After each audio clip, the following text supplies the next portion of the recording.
Ignition sequence start. 6, 5, 4, 3, 2, 1, 0. All engine running. Liftoff. We have a liftoff. 32 minutes past the hour. Liftoff on Apollo 11. Howdy do there, folks, memers, redditors, everyone alike. Folks, Standing Brothers Show, episode number 51, coming at you live. As live as in 3:28 exactly Eastern Standard Time on the Eastern Seaboard. I'm your host, as always, Jacob Standards. You can follow me at jstandards_ on the Twitters. And in studio is Joe Standards. You can follow him at Joe Stanberg. You know what's funny? Is that the last episode was 50. Yeah. This episode is 51. Mm-hmm. You flip that around, you get 5150. And that's the police call sign for crazy people. It's also a great Van Halen album. It's also a great Van Halen album. It's also a great song as well from off that album. But it perfectly explains, perfect segue as far as what we're going to talk about today. That's right. The show's email is thestandingbrothershow@gmail.com. Comments, concerns, you want to get in touch with us, there is the best way to do it. Or you can also just shoot me a message on Twitter. I will be happy to Same here. Talk and have a conversation about this. So, man, I'm not going to lie. Whenever I get ready for these Friday shows, I'm always concerned about what the crap am I going to talk about, what in the heck is going on in this world, and in this week. But this week left me no shortage of things to discuss and things to talk about. And for that, I am eternally grateful. So, I just to go ahead and get just get the elephant out of the room. We're talking about GameStop and Stonks. The AMC and all the stonks, and they're to the moon. I'm gonna try to give I know that I get questions a lot about exactly what happened with GameStop and with AMC, and I'm gonna try to chronologically work through this, so hopefully we don't jump around and confuse people about what's going on. So, for those who don't know, GameStop is a video game retailer. I've been there multiple times. I've been ripped off there multiple times. But it is a part of, especially my generation. I'm turning 25 this year, so people around my age know that it was the place to go, and that's where you got all the latest games. And I remember multiple memories of doing midnight releases and staying up late and getting the game and then going home. This is before downloading games was readily available, before folks did that. So GameStop always has a special place in my heart for that reason, as it remembers my middle school and high school years of my life. But anybody who hasn't been living under a rock knows that GameStop has been on the outs, and they've been kind of given a death sentence, and they're living on life support as far as a company. I think they've had 5 straight years of losses. That's not exactly a healthy, thriving company. So the stock has been just absolutely clobbered. It was always kind of a joke thing. I was like, "Ooh, I'm gonna go buy 10,000 shares of GameStop, and that's gonna be a fantastic investment." It's the new Blockbuster, is what right, GameStop is. It's become a meme of itself. But yes. Before everything went crazy, what was it trading at? I was like, it was less than $10. Like $6, $8, $6, $7. Yeah. So there's a thing on Wall Street, and a thing you can do with trading in the stock market called a short, or shorting a stock, which is basically it's a speculation trade. It's not like trading where if you were to buy a share of Apple and then it were to increase by 3 or 4% over the weekend and you sold it. That's not what we're talking. We're talking about this is all speculation. This is all things that the average person doesn't really do because of the infrastructure needed and the risks that are involved with this. Most people just don't have the time. Huge amount of risk involved. To do stuff like this. So basically what shorting a stock is if you think that a stock is going to go down, the way to profit off of that is called a short. So what you would do is you would go to your broker, whether it's TD Ameritrade or E-Trade or Interactive Brokers or Robinhood, whatever. You would borrow an X amount of shares from them. Let's just say let's get an example of GameStop. Let's just say that GameStop is trading at $10, and I think in the course of a quarter, it's going to go down to $5. That's my prediction. That's my speculation. I'm going to say, okay, I'm going to go to my broker. I'm going to borrow 100 shares of GameStop. They're now mine. But by doing this, I have to give those shares back. So and the length of that contract that I agree to with my broker, I will say at the end of this quarter, I'm going to give those shares back, and whatever money is left over or I lose, that's the name of the game. That's what a short is. So I borrow those 100 shares and I sell them immediately for $10. So I have all of that cash on hand. Well, when the stock goes down to $5, like if I think it does, I now go in the marketplace and I buy that for $5. And because I sold it at 10, I'm now buying at 5. Well, hey, I just made $5 a piece. I give the stock back to the broker and I keep the rest of the money. And everyone goes about their ways. Here's what made GameStop differently. Is for the longest time, back on Friday, this is when the whole thing started to bubble on Thursday and Friday of last week, and I was noticing these big jumps of like 10, 15, 20, 30% on GameStop, and that's been very common in the stock market this past year in 2020. That this happened with a JCPenney's and Hertz. That wasn't a short squeeze necessarily. What that was is it was just wild speculation, and JCPenney went down to like 30, 40 cents a share. So folks were buying tens of thousands of it, and they were all just pumping and dumping the thing. The difference was that GameStop was shorted so much because the company was such a failure that, as Jim Cramer said, it was like shooting fish in a barrel. Like you were almost dumb not to, because the thing was nobody was gonna put money into it. So everybody was doing it. And I did it so much that more stock was borrowed than was actually available. So it got all the way up to, I think, 140% of the available shares were shorted. Okay, before we get going too wonky, let's just clear some things up, because shorting stocks, you can also go long on stocks too, right? Yes. So you can do it the other way. So if you think the stock is going to gain in value, you can do the same thing, but just a little bit differently. So basically, what you're doing when you short a stock, you're basically betting against the company. You're saying they're going to fail, or they're going to go down. They're going to go down. The difference is that, to me, I don't see how this is really ethical. I get that you can do, and I get that it's totally legal for hedge funds and for Wall Street banks or Wall Street bets to do this. I get that it's totally legal for them to do that. But at the same time, I just don't see how it's really ethical. But we can get into that. So just when you short stocks, you're betting on that stock to go down or for that company to fail. Yes. So more than 140% at one point of all the available shares were shorted, which means that any increase in the price would have forced these people to close their positions at a severe loss, therefore pumping the price up because they'd have to be bidding for a higher and higher price. That doesn't make any sense. A good way to explain this is that if you had a contract to sell, let's say like candy bars, right? And you issue out more contracts or more invoices or more orders than there are available candy bars. What happens to that price of that candy bar? It's going to go up. It's going to go up so much to cover the shortage there. It's simple supply and demand. If there's more demand than there is supply, then the price is just going to just shoot through the roof.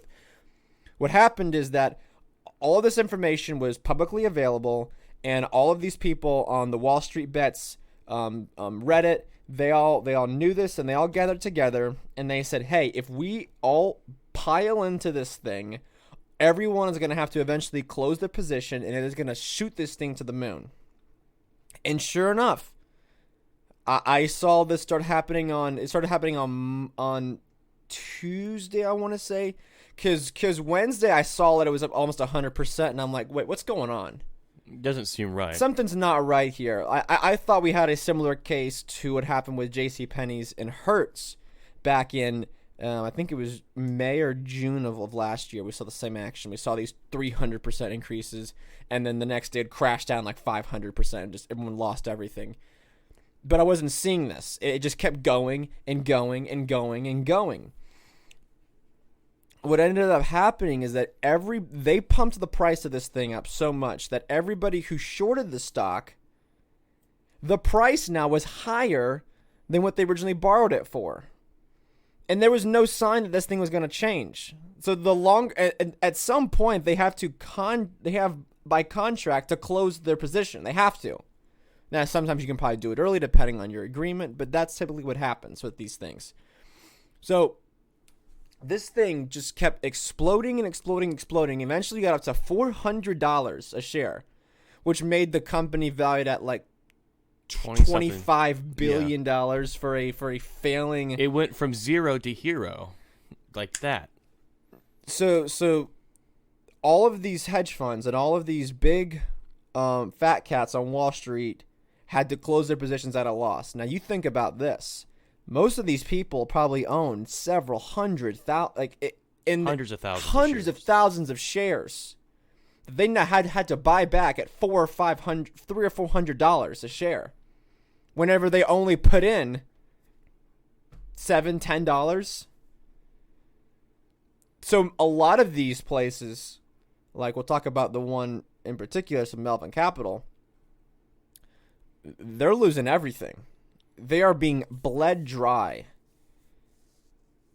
And it is the ultimate class warfare from the little guy giving the big guy the finger and saying, you know what, you have rigged this game so long. And a lot of these people, yes, they're in it for the money. A lot of these Reddit people, yes, they're in it for the money. And so what, if they are? But I look on Twitter, and most people are saying, you know what, if it goes to zero, fine. I will be happy to make no money off this if that means that they learn a lesson. It's interesting. Reuters, they have estimated that these short sellers are sitting on an estimated loss of $70 billion.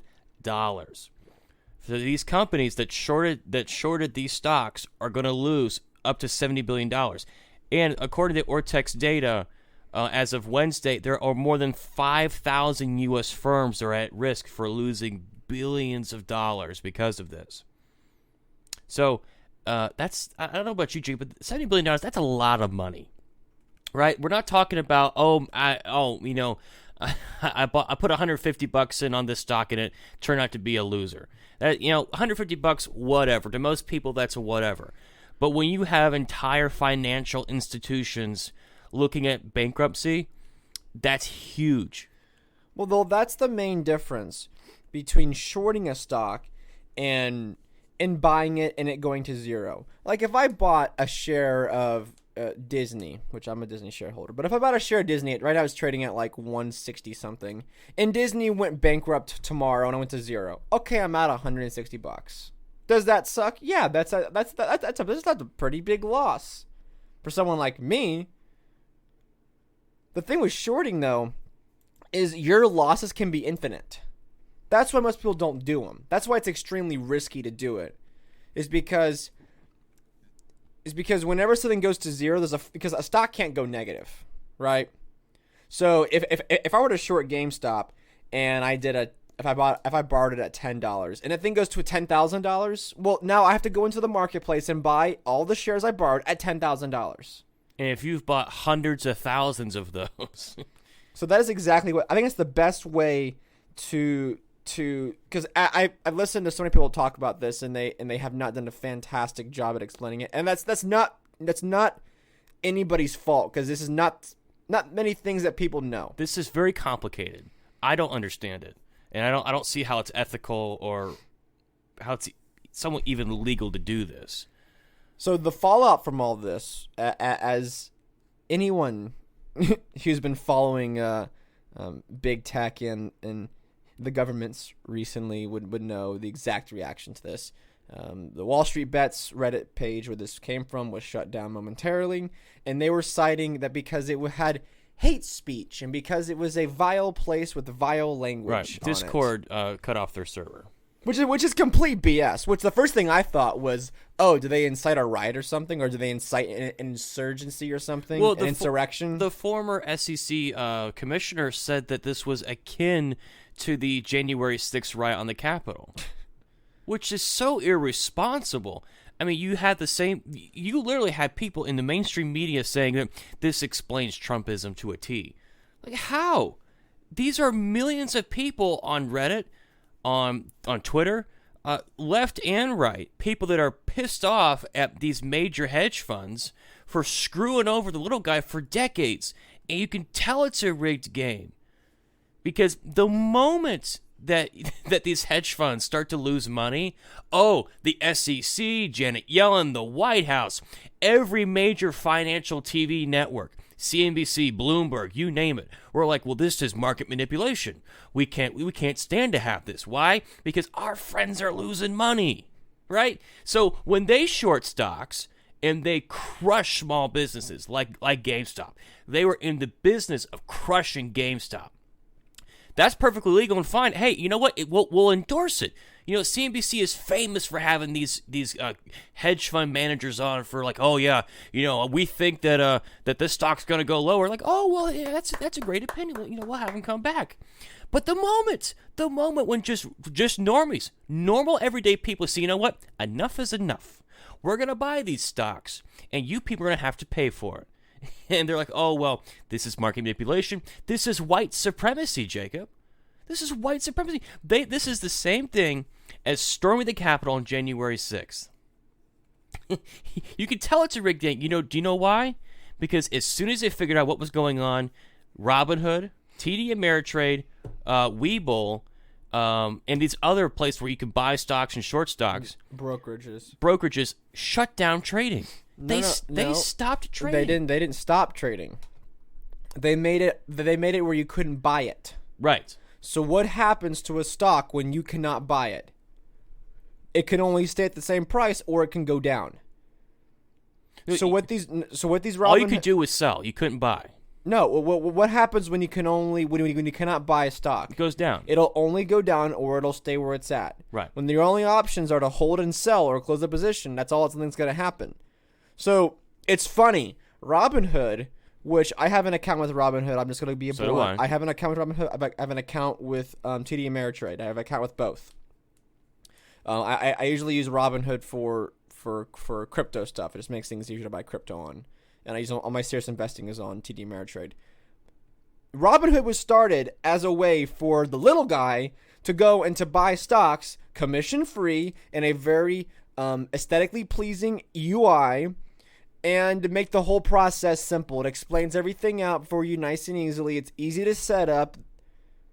But what do? The moment that these big firms start bleeding money dry, and they may go under, what do? They stop the market dead in its tracks and say you cannot buy these two stocks, AMC, which is the other one that they've heavily shorted, and GameStop, because it's making these guys hurt. Do people understand? I know Robinhood doesn't always display this, but there's a bid and there's an asking price for a stock whenever it is on the market.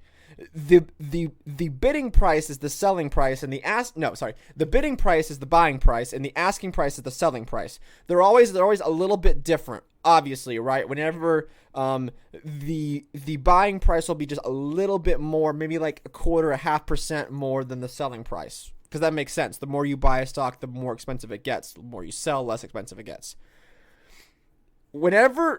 Yesterday, on Thursday, whenever Robinhood and TD Ameritrade blocked people from buying the thing, the selling price of it was, the 300s, whatever. The asking price to buy the thing was over $5,000. They had so many orders. My goodness. To be fulfilled that if the thing would have gone out, it would have the asking price was $5,000 for the stock.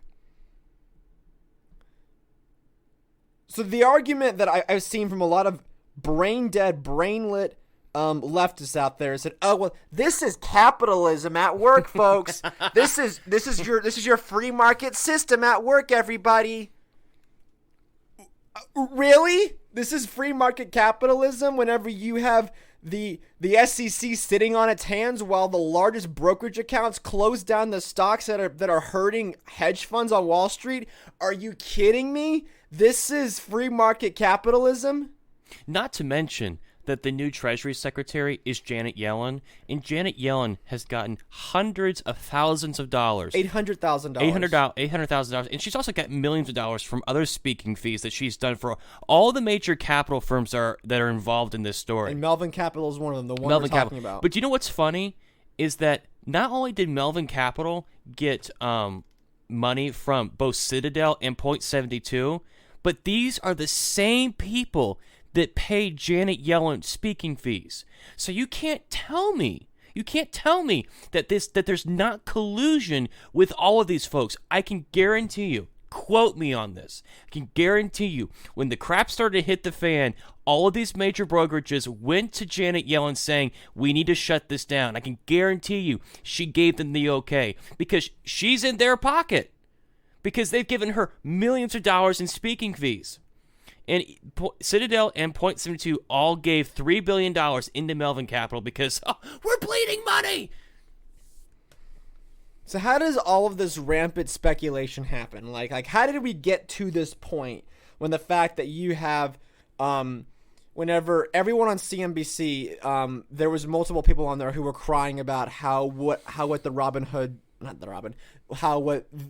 Redditors did was market manipulation because they all came together and they agreed to buy a stock and pump the thing up. I don't think pump and dump is ethical, but what they did was completely legal. There's nothing illegal about getting people together via on social media, in person, or whatever, and using publicly known information, which can all of the shorting positions can be found on the internet legally and publicly. There's nothing illegal that happened here. But that was called market manipulation. But whenever Robinhood and TD Ameritrade and E-Trade, all these other companies block people from buying a stock to help these hedge fund people close positions to save their butts or as much money as they can, that's not market manipulation? Really? So how does all of this rampant speculation happen? Like how did we get to the point now where we have these giant hedge funds sitting there crushing these companies to a pulp, where Melvin Capital, all these other hedge funds, all the other corporations are working in unison to publicly denounce these companies and say, you got to sell.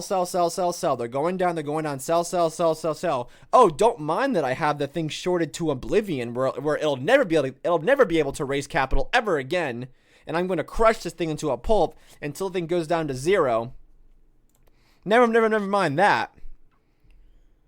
It's because you have taken away so much of real, true, safe investment. There's not a whole lot of safe investment left, and you can point this to the Federal Reserve for keeping interest rates low, which have destroyed the savings account. There's no point in saving money anymore. I think my bank pays like a 0.1% interest rate on savings account when there's 2% inflation every single year. I tell folks this at work when they ask about what the inflation is. I'm like, every year you could just take 2% of your savings account and just set it on fire, because that's what the inflation rate does, and that's what the Fed has been targeting at 2% rate. So like, okay, what's in their safe bet? Well, you could probably find something like the U.S. Treasury, the 10-year. It's always been the safest, most secure way to invest money and to help grow your money. The darn thing's at 1% interest rate annually, so you can go ahead and set 1% on fire. Unless you have an interest rate that is close to 2% or above 2%, you can just go ahead and set it on fire. So what you have pushed people into these uber speculative demands, and that's it. You've cornered the market, and now the only way to make money really now is the stock market in extremely speculative actions and operations. So these hedge funds, look, there was for every person I saw on CNBC and on Fox Business crying and saying that this was we got to stop. This is unethical, man. I'm losing everything. Yeah, sorry, bro. You play dumb games, you'll win dumb prizes. You knew darn well that whenever you shorted the crap out of this thing, it only took a couple thousand people to pump the thing up, and you were to lose everything. You took that risk, and you knew that risk. They're playing by your rules. This is the bet that you have made. Yes. They are playing by your rules. They're using your playbook. There is nothing different than all these hedge funds, Melvin Capital, all those other ones, coming together and crushing a stock and squeezing every life out of it until there's nothing left, as in GameStop and AMC and all these other ones. There's nothing different. There's no difference between them crushing them and some memers and edgelords on the internet coming together and pumping the thing up. There is no difference. If you have a problem with one, you have a problem with the other one. There's no difference. Now, I think that one is worse than the other, definitely. If I think going all over CNBC and saying to sell, knowing that everybody of my friends, all these other firms are saying the same thing. So what happens when the thing goes down? Well, I just made some money. And it's also something kind of just rubs me the wrong way about wanting to crush a company into nothingness. Like, it's something to me that just doesn't fit right with me. A perfect example of how this works is, you remember back in March when the outlook for the economy just looked so bleak? Like, everyone thought everything was going to zero. You've got people like Andrew Ross Sorkin who went on CNBC saying that I think that the popular hotel chain, not Marriott, Hilton hotel chain. He said I think it could go to zero. I think it could go to zero.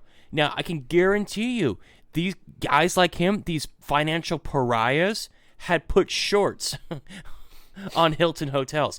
That's what they do. These hedge fund cronies, these financial pariahs, will short stocks, and then them and their lackeys will go on CNBC saying, I think this company's going to zero. And then everyone on CNBC, the normie traders, sell, and they make huge profits. Yeah. So the people that are being hurt in this own multiple boats, right? The people who are being hurt by this own multiple houses. Screw them. I don't care. What? Oh, what? You now have you only have one 60-foot yacht now? Oh, you only have one, 8-bedroom house now? Fine, whatever. There are millions of people that are out of work right now. Millions of people out of work, and you have profited off them. You have profited off people losing their jobs. That's sick and twisted. And you know what? Good for these people. Good for the people at Wall Street Bets and wherever for saying, you know what? Enough is enough. It's time for you to get a taste of your own medicine. We're going to play by your rules now, And it's so funny how Robin Hood, the whole idea of Robin Hood is supposed to take from the rich to give to the poor. Well, now they're the sheriff of Nottingham. That's what they are now. And the veil has finally been pulled back. The emperor has no clothes. We all know that the Wizard of Oz is just some old fat guy pulling levers. The playing field has been leveled now. We know exactly how this system works. We know exactly how corrupt it is. And it's just beautiful to me that this all happened under a Biden administration, because it's so plainly obvious to see that all the people he has chosen in the financial arena all are connected to these firms. They are all getting paid by these firms. So this to me is beautiful. Now, if you want to short stocks, that's up to you. You can lose tons of money doing it. Just look at, someone who was on Twitter actively for this kind of cheering it on was Elon Musk. And like Dave Portnoy. Elon Musk and Dave Portnoy were both, but Elon Musk especially. Little did I know much before this happened is that Melvin Capital has taken a lot of very unsuccessful shorts against Tesla, which that was the holy grail of all shorts, was to be able to short Tesla. But no one has been able to do it successfully. Everyone who's lost everything, and then Elon shared the whole subreddit about them losing everything. So what's great is that when Elon tweeted about GameStonk, yep, it exploded 150% the price of GameStop. Yeah, GameStonk. So this is, you're gonna, all the fall that's happened. I know the guy that heads up the Wall Street Bet subreddit has been permanently banned, I believe, from Reddit. The site, the subreddit is back on, so you can still go check it out. And again, how is that not market manipulation? Well, here's the thing. You need to look at the reaction from this. What was the reaction from Wall Street? What was the reaction from the government? What was the reaction from big tech? Facebook took every single post that was promoting this thing down. They silenced people from saying anything about this. You had all these brokerages covering the butts of the hedge funds. You have the government sitting there and doing absolutely nothing whenever it came to this. And then they said there's going to be this full investigation on it. I'm not holding my breath about that. No one's going to jail. No one's going to jail for this. The CEO Robinhood won't go to jail for this, which he should. Like, everybody involved in shutting down the brokerage accounts should go to jail right now. And if they don't, that is exactly what you need to see as far as who... You need to understand who the government is working for and who is on their side. It's not you. Joe Biden is... Janet Yellen, none of these idiots are looking out for anybody like you. Why? Because you don't matter to them. They are there to appease the special interests and Wall Street. You just for everyone who voted for Joe Biden, you elected the most corrupt Wall Street guy probably since Hillary Clinton to ever take that office. He is bought and paid for by the same people that you are rooting on now to be bled dry of their money in these Wall Street firms. The same people who propped up Joe Biden. That's why nothing bad's going to happen to them. That's why they'll have these hearings and people will say, oh, well, that was very, very naughty. You probably shouldn't have done that. That was really, really bad. Just don't do it again. A slap on the wrist. No one's going to jail over this. We're sorry. You know, it was a very tough decision and we're really sorry. The fallout and the optics, we just didn't consider that whenever we did it. We just didn't know. And what it'll also be telling is if these folks get bailed out. Oh God! Now, if I know that Melvin Capital has gotten loans and stuff, I know that, and fine. I don't care if they want to take out a high interest loan from someone else, go for it. But if they get bailed out, and none of these brokerage people go to jail, if the CEO of TD Ameritrade, I'm calling for all of them. If you were involved in shutting down the buying of GameStop and AMC yesterday, you deserve to go to jail because you manipulated the market. Martha Stewart right now is like so gritting her teeth right now because she went to jail for far worse than this. Far less. What she did was, quote, insider trading, which is a bullcrap term. Because they all do it. Because everybody does it.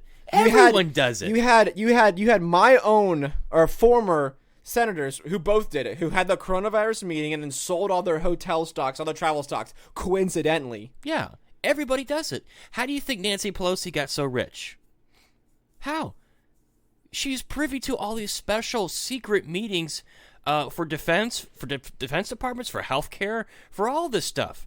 And as soon as she gets out of those meetings, she gets her broker on the phone and say, "Hey, buy, sell, buy this, sell, buy sell this, buy, sell that." That's exactly how it works.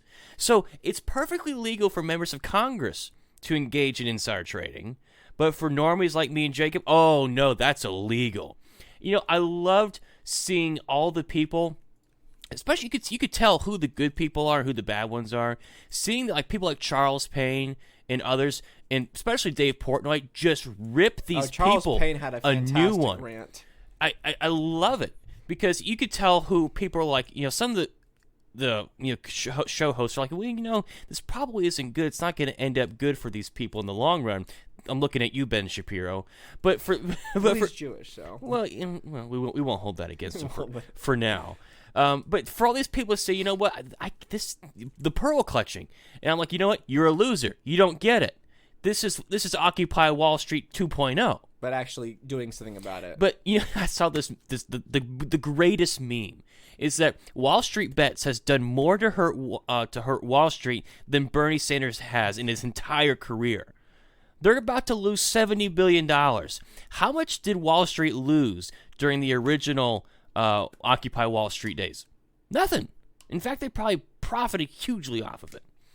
But what's interesting is that, and this is why we can't let this movement be hijacked, is because as soon as the power elites, the folks in Wall Street, in the media, whatever, as soon as they saw that you had people on the left and you had people on the right unifying over their hatred of the casino that is Wall Street, what did they do? They injected identity politics. Right? Everything became racist. Everything became about gender. Everything became about inequality. Everything became about, how evil white people are. That's what happened. And you can see them do the same thing. Because AOC was, Ted Cruz had initially supported her original statement about holding a meeting and holding a hearing on what happened. But then just moments later, you can tell just how much of a corporate shill she is. She was like, well, I'm all about unity, but you people literally almost had me killed. You can tell she's bought and paid for. I was almost murdered by people who weren't even like me. You can tell she is bought and paid for by Wall Street. She is a corporate Wall Street shill. And you can tell, I think it's Tlaib is her name? Yeah, Riyadh Tlaib yeah. was like, you know what, I'm not going to engage in that kind of identity politics. And she was like, you know what, I'm still willing to have this meeting. So if people on the left and right, if Ted Cruz can meet with a member of the squad over this, that's the kind of unity that they don't want to see. And they will try everything. That's why they're trying to link this with the insurgency on the Capitol on the 6th. It was the language that I was reading an article about. I forget who it was from, but they were saying that the Wall Street Bets subreddit had very derogatory terms and high school like humor and just very off-color dark humor. Welcome to Reddit. Yeah, welcome to Reddit first of all. But what purpose does that have other than to divide people? Exactly. Right. What does that have to do with anything? That's exactly what they're trying to do. Do not let these people divide you guys. There's many people that I follow on Twitter who are leftists. And who are right on board with me with this. Look. This is the first times I've seen, and in a long time that you have progressives, leftists, moderates, libertarians, and you have anarchists, and we're all on the same page here. We're like, cool, let's go against this. We support people on Reddit. I tweeted this morning. I said everybody who owns AMC and GameStop, do not sell. Hold the freaking line. Okay, we're not selling to the moon. Like Toto said, hold the line. Because if enough people hold this stock forever, everybody who has this thing shorted out is going to eventually close positions on it, and they're going to be bled dry. So if you want to stick it, and this is more than just making money. This is a statement that we're tired of getting screwed over by these people. If they get, I'm telling you, 2 things to watch. If no one goes to jail from brokerage accounts or from these brokerage services. TD Ameritrade, E-Trade, Interactive Brokers, Robinhood. If none of them go to jail, and these people get bailed out, you know who the enemy is. Your enemy is not your neighbor. The enemy is not black people. It's not white people. It's not progressives. It's not libertarians. It's not anarchists. It's not religious people. No, your enemy is the government.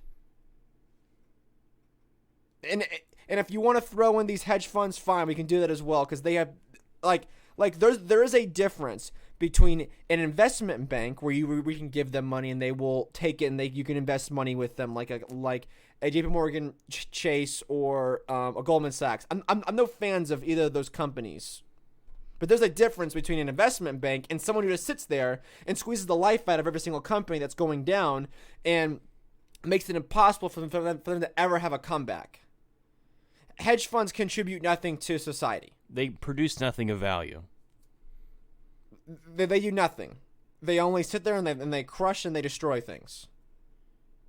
At least with an investment bank, you can at least grow capital for people and you can make investments in other people. There is no need for that. So if nothing happens in those 2 cases, if they get bailed out and no one is held responsible for this with criminal charges, you know who the enemy is. And you're going to see more people red-pilled from this, and that's a fantastic thing. Because, and maybe you won't. Maybe you see some people that'll say that, oh, well, this is probably like some kind of Trump movement, and I'm not about this. And GameStop, oh, like white men shop there, and that's like bad, so we can't be having none of that. You got to stay focused on the message. The message is that if the government does nothing, right? The government's supposed to be for the people, supposed to help protect, help keep the people safe. You know, that social contract we signed. Our social fabric. That's right. Can't let it unravel. If none of that happens, we know who the enemy is. Because you, for sakes, know that if I made a bad trade on Robinhood, there is no way in heck the CEO is going to stop all trading so I can cover my bets.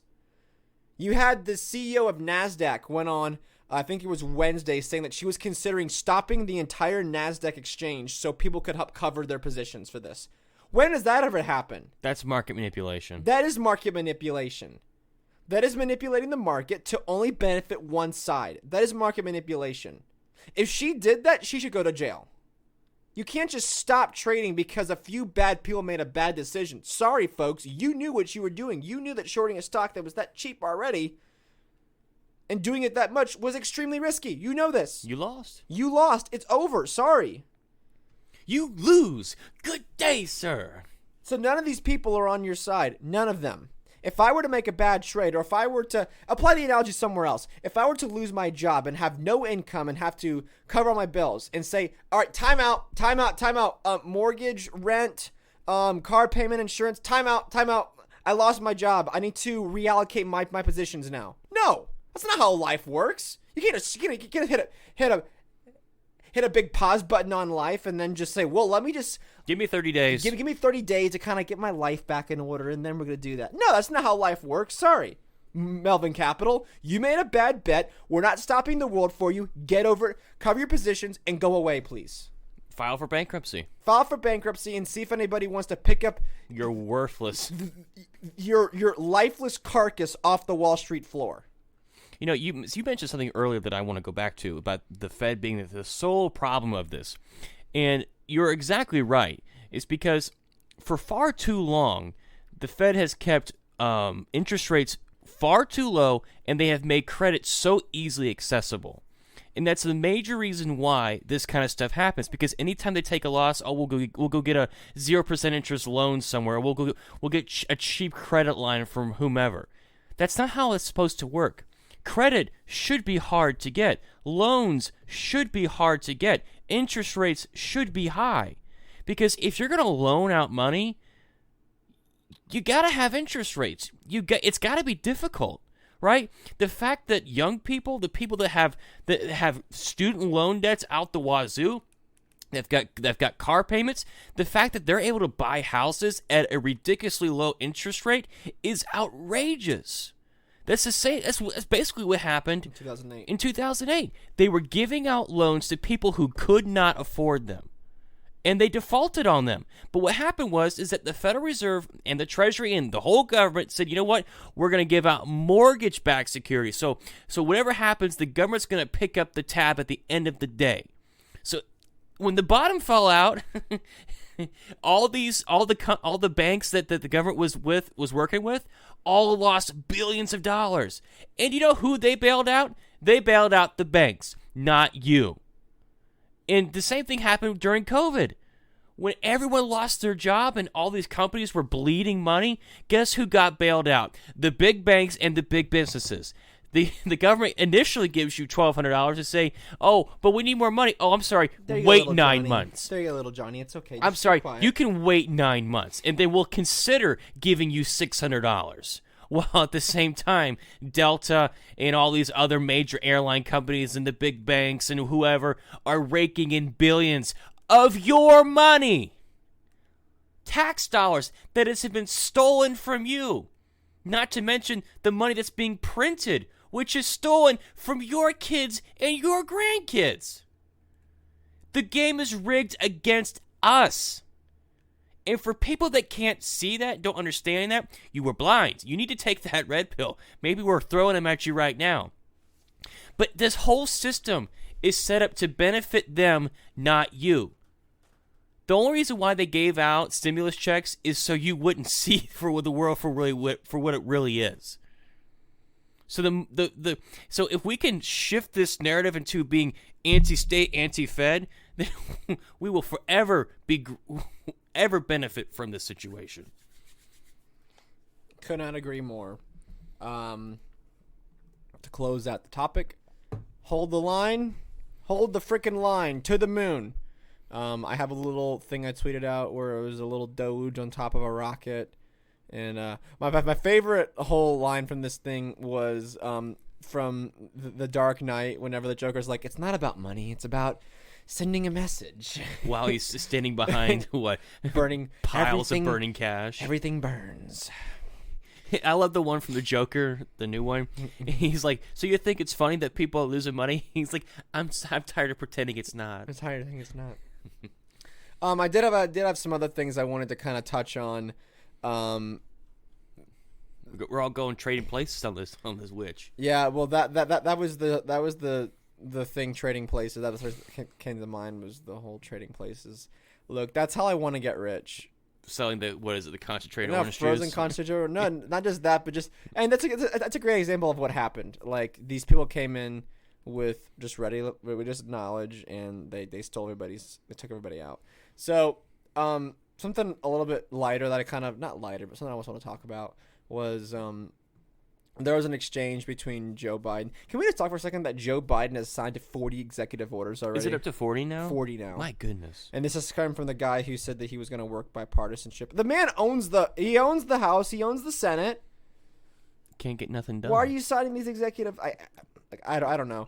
And then people said that we just voted out a dictator whenever this guy has literally been governing but nothing but fiat for the last week or so. I don't get that either. We voted out a dictator. Just to replace him with someone who's literally just been governing by fiat the whole time. So Biden recently spoke to Vladimir Putin for the first time. He's the president of Russia, and had a call about it, and they were just talking about the cyber attack, and I think that the U.S. government is beginning to pressure the Russian government for the poisoning of what's his last name? Alexei. His last name is something where I can't pronounce his last name, and the issues in I think the Ukraine. I've already said that. But after the call, there's an interesting exchange that happened after Biden was talking briefly about an executive order he signed.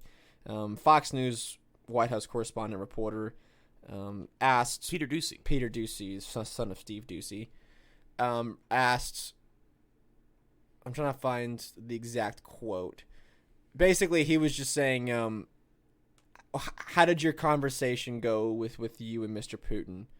And President Biden replied with, he sends his best.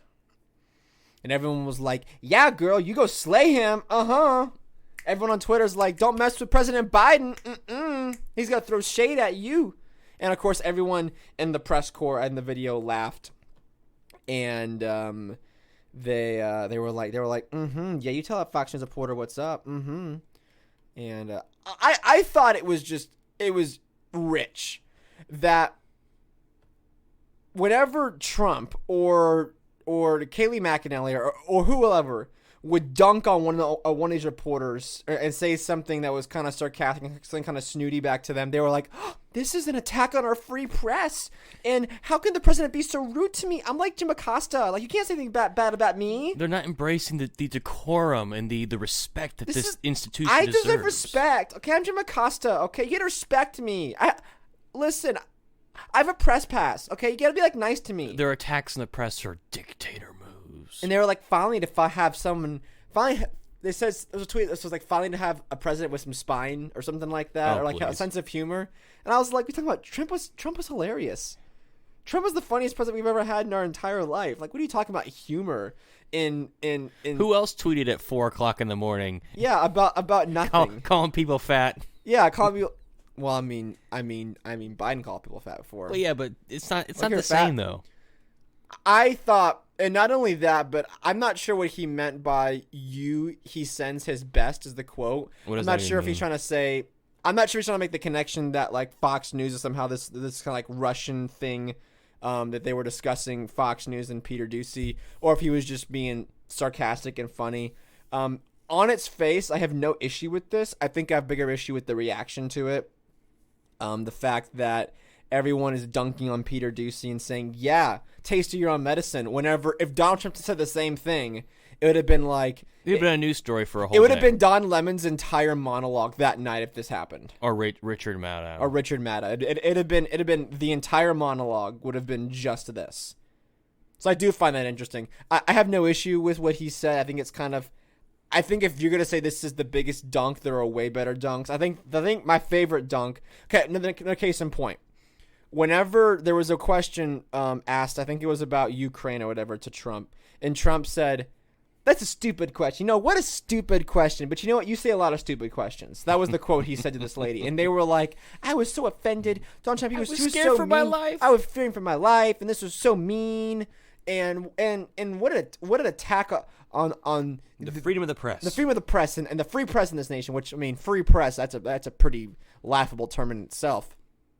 But I just found that interesting. I find it's a huge double standard in the fact that the media is falling over itself to congratulate this president and this administration because they're daddies in the White House or whatever.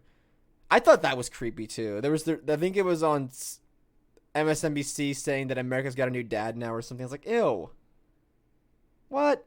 But remember, guys, Trump's a cult. But it's okay for me to say that America has a new daddy. That's okay. But if I say I like Donald Trump, well, I'm clearly a part of some kind of death cult that wants to kill everybody and lock gays into concentration camps or whatever. That makes a lot of sense.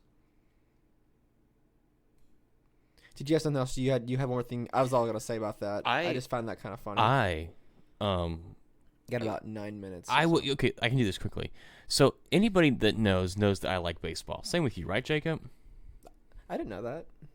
Are you joking? No, of course not. No, absolutely okay. No. Absolutely no way, Joe. Thank you, Luther. Anyway, so for the first time since 1960, the membership in the National Baseball Hall of Fame will remain frozen. Ooh. No player on the Hall's 2021 ballot, with the Glorious Writers Association reached 75% threshold to enshrine them in Cooperstown. The results of the voting were announced by the Hall of Fame president, Tim Mead, on the MLB Network on Tuesday night. So the leading vote getter who controlled the conversation was Curt Schilling. He got 71.1% of the vote. Now, you have to get 75% of the vote to actually get in. Barry Bonds got 61.8. Roger Clemens got 61.6. Point of personal privilege. I don't understand how these guys that have been on the ballot for years suddenly go from like 40% to 70%. I don't understand. What about their record has changed? They've been retired for a minimum of 5 years.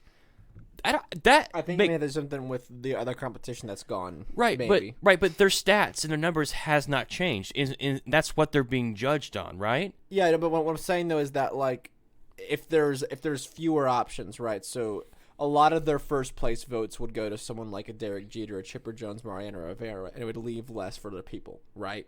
Yes, I get that. But to have these sleepers just come out of nowhere. Well, okay, so who else was there to be elected this year besides like people that were held over, right? Right. Curt Schilling's been on there for a while. Right. So is Barry Bonds and Roger Clemens. They've been on there for a few years now. There's no one new that we knew was going to be a first ballot Hall of Famer this year. Right. So that's what I'm saying. So all the three former All-Stars were in the 9th year of their eligibility on the ballot. Leaving them with one more chance next winter, hopefully, because you only get 10 shots at this, right? If you don't get that, then you can go to the former players. They can vote you in, and there's like 3 different ways you can get voted in.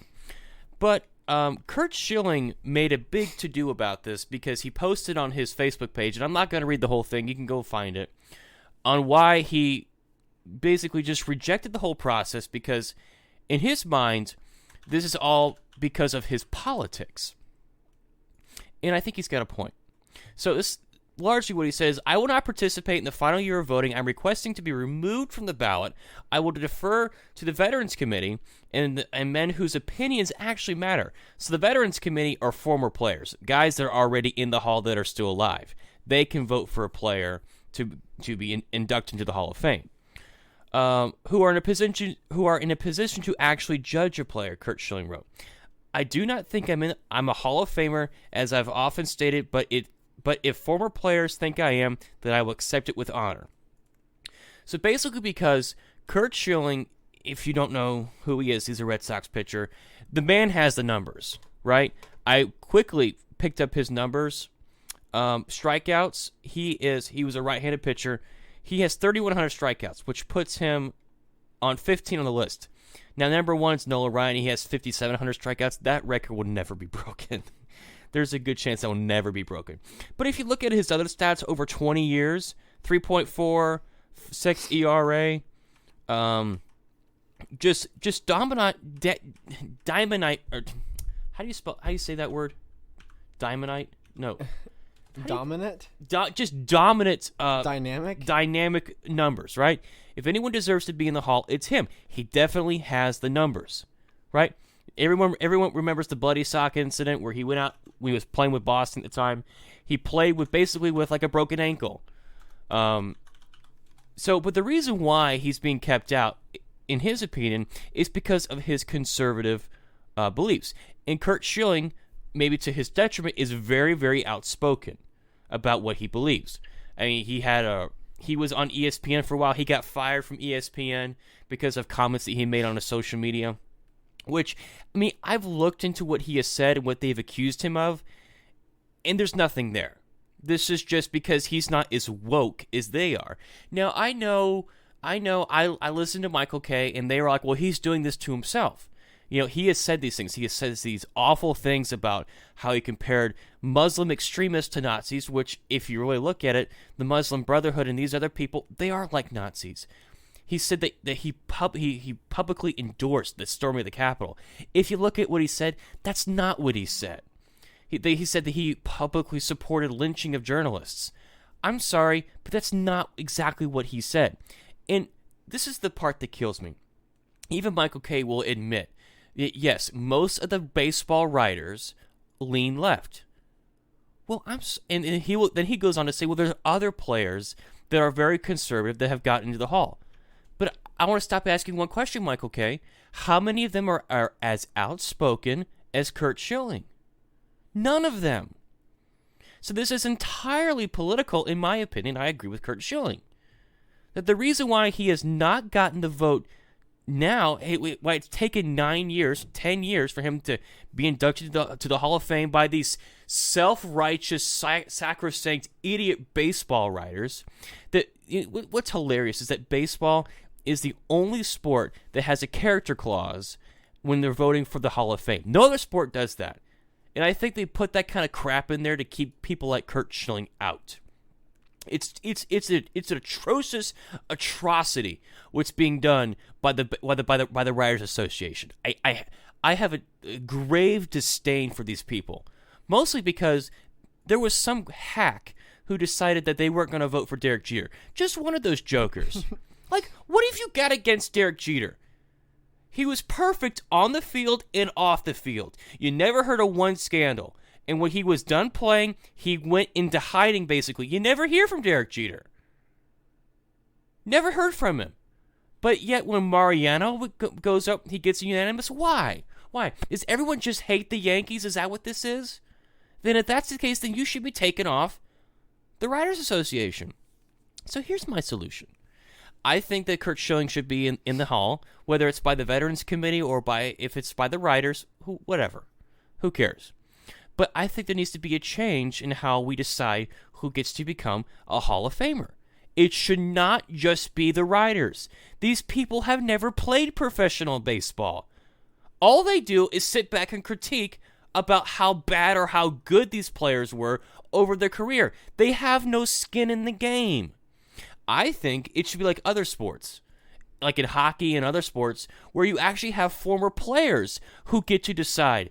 They get a vote. Why can't it be half and half? Why can't it be former players, former managers, former GMs, former owners, and then maybe, yes, some baseball writers? That, to me, that makes more sense. To have people say, you know what? I played against that guy way back when, and you know what? He showed class, he showed character, and you know what? He was a darn good baseball player, and here's his stats to prove it. That, to me, makes more sense.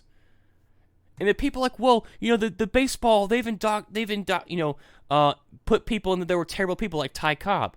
Yeah, Ty Cobb was a terrible person off the field. But why can't you give Curt Schilling the same treatment that they gave Ty Cobb? So, this kind of stuff just boils my blood. Curt Schilling said it should be a merit-based system, open and shut. And I think he's 100% right. What do you think, Jacob? Yeah, I mean, I'd agree. I think that Curt Schilling should have been in a long time ago. That's just because his stats and his numbers in his career cannot be denied. The only thing that's holding him back are his political views. I'd have to agree with that 100%. Yeah. So, I know that's got nothing. That literally carries no weight with what's going on in the world right now, but that makes my blood boil. No, but I mean it's still important. Yeah, we're wrong. It's still important. Robinhood now, just breaking news, they're now limiting trading on 50+ stocks where you can only trade so many. How is that not market manipulation? On GM, Beyond Meat, and Starbucks. GM, interesting. GM announced today or yesterday that they're going to be all electric vehicles by 2035, which it's a pretty bold. It's a pretty bold move. I have to give them applause for that. I'm very to see how the largest American motor company is gonna do that. I know that Ford's making steps for that, but I think it's gonna be interesting. Yeah. So what's funny about next year's ballot for the Hall of Fame is that Alex Rodriguez, David Ortiz, Jimmy Rollins, Ryan Howard, Mark Teixeira, and Tim Lincecum will be on the ballot. We'll see how Alex Rodriguez does in his Tim first. Lincecum, that's a blast from the past. Yeah, he kind of fell off the radar until... I mean, if anyone's going to hate a baseball player based on what they did off the field, how would it not be Alex Rodriguez or Barry Bonds or Roger Clemens? To me, what those guys did has hurt the sport more than anything Curt Schilling could have ever said. The fact that there were congressional hearings over the use of PEDs, to me, hurts the sport way more than Curt Schilling going on Twitter saying how he doesn't like some journalists. I mean, come on, get real. Get a life. Help yourself. Stop it. Get some help. So I think, folks, that is going to do it for this episode of the Standing Brothers Show. Thank you, folks, for listening to the ranting. The raving. For people out there who are like, wow, Jacob's voice sounds so amazing this episode.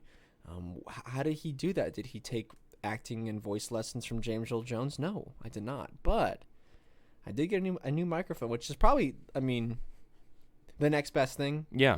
I would say to that. Absolutely. But yeah, it's the new microphone. This is one little piece of upgrading equipment that we were trying to make the show. We finally got rid of that trash microphone that I told you to get rid of. It served its purpose. It was $20. It served its purpose. Right. This cost more than $20, but I am very happy with the way this microphone sounds. I got a new one long time ago because I couldn't stand that piece of crap. It's not a piece of crap. It sounds... It's a piece of garbage. Sounds okay. So do you know what's interesting, Jacob, is that, do you know Earth has a second moon? Earth has multiple moons. QI taught us this, Joe. We know Earth has like 7 moons or whatever. So Earth's second moon will make a close approach to the planet next week before drifting off into space, never to be seen again. What second moon, you ask? Astronomers call it 2020 SO, a small object that dropped into our Earth's orbit about halfway between our planet and the moon in September 2020.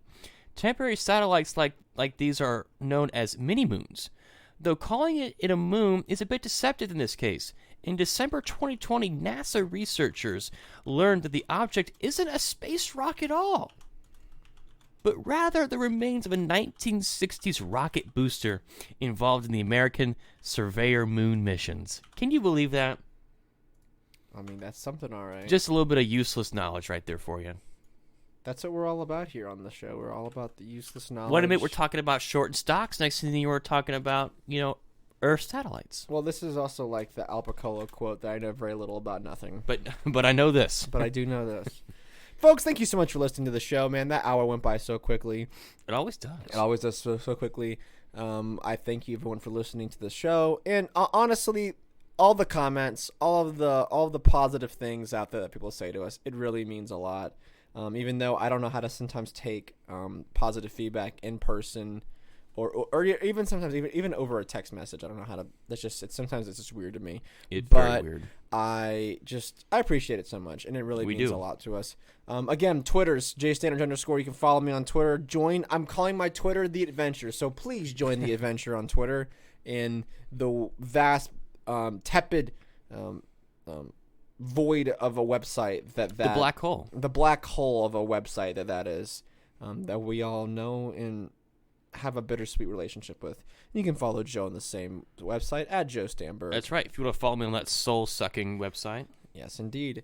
Email the Standing Brothers Show @gmail.com. You can shoot us with questions, comments, concerns, or just to get in touch. It's always good to do that as well. I think that is going to do it, everybody. Well, we will see you guys on Monday for episode 52.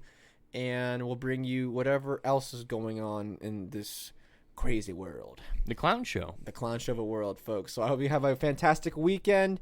And see you on Monday. Peace. Tranquility Base here. The Eagle has landed. Roger, plane. Tranquility. We copy you on the ground. You got a bunch of guys about to turn blue. We're breathing again. Thanks a lot.